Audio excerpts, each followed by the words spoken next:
Sorgie's in bed. She's just drifting off to sleep.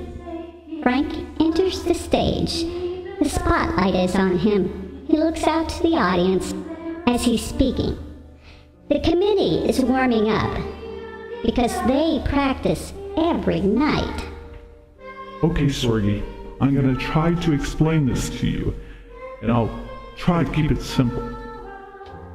Maria enters with her hands on her hip. She shakes her head in disgust because she hears the same speech over and over again. But sometimes we need to hear the same thing over and over again to hear what's being said. The Christ within. This is how we get to our higher path. That is to see the beauty in all, or the bigger picture, if you will. Let's see. As man evolves, our vision will evolve, and then the physical can evolve. Okay? We, the universe, collectively seek our higher selves, but the ego, which is me, gets in the way. Now, the ego is not bad. We need the ego to stay here on Earth. Yeah, you should know all about that, Frank. Maria takes a piece of Frank's hair and brushes it away from his eyes. They both gaze into each other's eyes longingly. But they break from it. It's not right after all. It's about time. Where have you been? Well, let's see, for about 50 some odd years I've been stuck listening to the same old lecture. That's where. Hush now. He gives her one of his devastating smiles, and she melts for a second. But back to their defenses. Where were we? Oh yeah. We need an ego to survive. This helps us stay on the physical plane. But the problem is we also need to be reaching for the metaphysical, or God, if you will. That is why we're here. So, here's the dilemma. Maria at this point is filing her nails and looking very bored. Frank paces back and forth, slowly, trying to find the right words. After all, this is so important. Sorgie is the way out. Now, at this point, Sorgie starts to stir around in her bed. We have a choice. We can choose lower vibes, instincts, or we can choose a higher path, God, or the Christ within.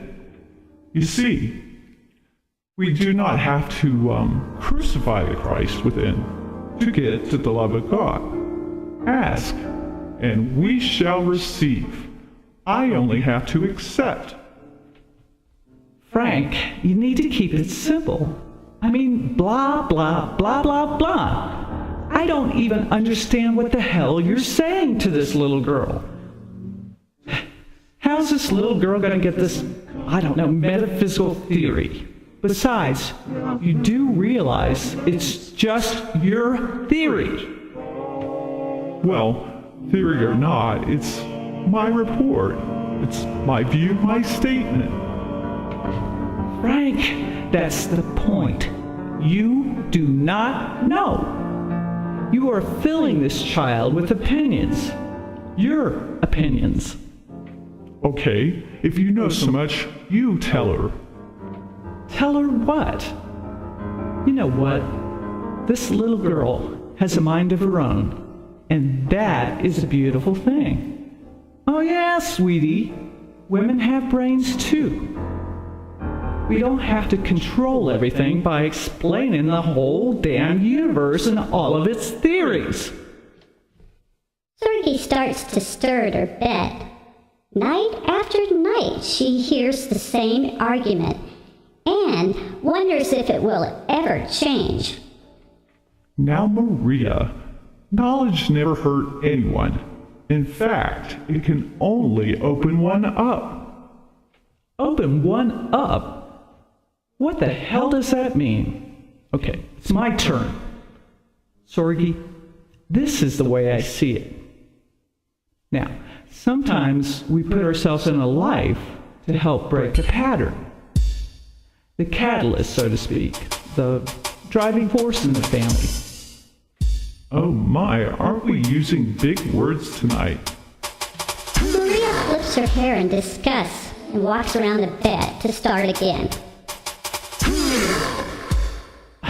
Okay, it's like this. Frank rubs his chin and yawns as loud as he can.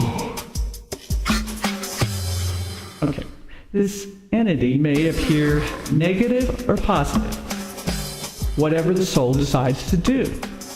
Now, most of the time, it's a little bit of both. In my case, I chose to help this family break a karmic chain. Hold on, you forgot to tell her about the inner Christ. How we can forgive straight up without this karmic chain. Frank, if you'd shut your mouth for 2 seconds, I could get to that. Sorgie throws her pillow over her head, hoping to block the noise these two are making. You know, sometimes you hurt my feelings. Well, have you ever listened to yourself? It's still about you. Well, you're still about you. Sorgie starts to make la-la-la noises to drown out their voices. Frank, we're supposed to be working together, you know, one with love and all that blah, blah, blah. Well, I guess we'll have to agree to disagree. Fine, we'll be here forever. Is that so bad? It's kind of cozy here. Sorgie finally gets up, walks out the door, and slams it. Frank and Maria look at each other, and the scene goes dark. The lights come up, and this time, they are back in 1910, when they used to perform together. My Buddy is the song they open with. They are in a theater. They have a full house every night. Part of this is because the music is good. But the other part is the chemistry between them. That is because they are in love. Maria is 6 years older than Frank. He fell in love with her for the first time when he saw her singing on the stage. It did take a while for their love to blossom, always arguing, having different opinions about how to present their art. This, of course, was some of the act. Frank talked Maria into teaming up together. He was the piano player, writer, and Maria was the singer.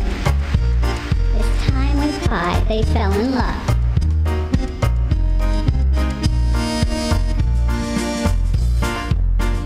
Nights and long since you went away, I think about you all through the day. My body, your body, why so true?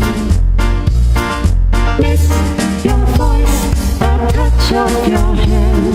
Just long to know that you understand. My body,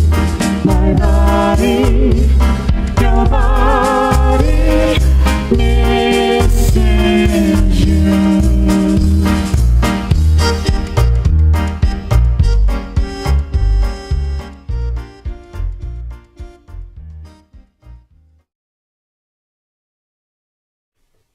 Good night, dear. Good job.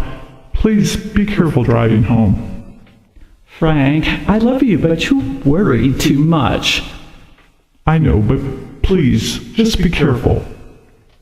The lights go down on the stage, and we hear a car crashing in the distance. The lights come up again, and Maria is in ghost form. Frank is slumped over the piano, playing one key at a time. And this time, Maria does a solo of My Buddy.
understand my body,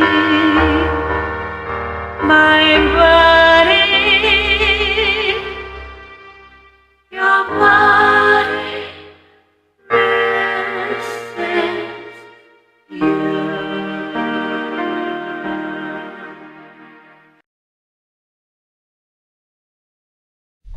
Are we there yet? Yeah, man, are we there yet?